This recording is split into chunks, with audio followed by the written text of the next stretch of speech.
Because we have plenty of other things to deal with, especially tomorrow. On and off downpours. That means a weather impact alert day is upon us. We could see some minor street flooding, potentially some high water. So I need you to watch the forecast. I'm of course watching it very closely for this afternoon. We've got a really active low level jet that's slinging in quite a bit of moisture to southeast Texas. But not all of this is reaching the ground. Notice some heavier downpours along the I-35 corridor working their way along the Katy Freeway. And that is where I am tracking some rain south of Sealy right now in the Richmond area, pushing towards Sugar Land. And eventually some of that rain will make it into the Loop and the Beltway. Right now we're seeing green, but I'm looking outside and there's really nothing just yet. And the reason is because of this. Our air is actually fairly dry. We have this high pressure system on top of us. And so it's going to take a little bit of time to actually saturate the atmosphere and see that rain reach the ground. We're going to do that quickly during the overnight hours and into tomorrow. Then we got plenty of moisture in place, and when the rain starts to roll in, it is going to stick. Now notice throughout this evening I will be watching for a couple of brief downpours. Look at the reflectivity though, mainly green.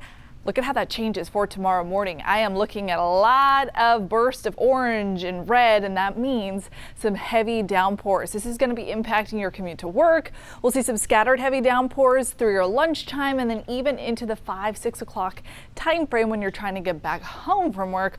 All in all, tomorrow will be messy, which is why I'm calling for that weather impact alert day to give you a heads up that tomorrow we might have some issues on the roadways, especially for some of the areas that already got hit with some pretty heavy rain on Saturday.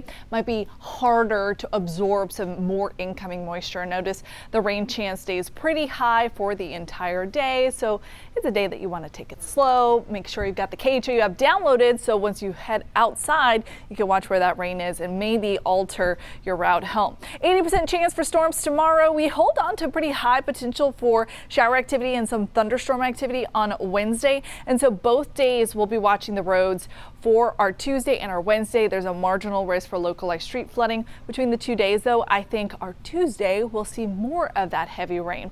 1 to 2 inches, we can manage that, but a couple of localized areas could get closer to 4 inches. So those are the spots that I'll be watching for some issues. All in all, incoming rain is a good thing, of course, because a lot of us are still in the red. That means we need to make up some of the lost rainfall that we've had over the last couple of months.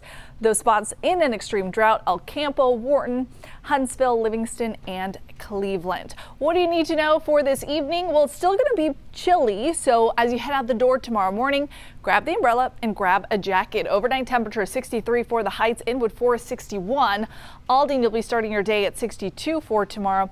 We'll be at 63 in Katy. And then the high temperature tomorrow stays capped in the low 70s because of all that rain and the cloud cover. We start to see high pressure builds back in, so although we've got some pretty substantial rainfall potential for Wednesday, our temperatures will start climbing. And then we continue to see those temperatures push into the mid and upper 80s, but those rain chances start scaling back just a little bit. We'll be back after this break.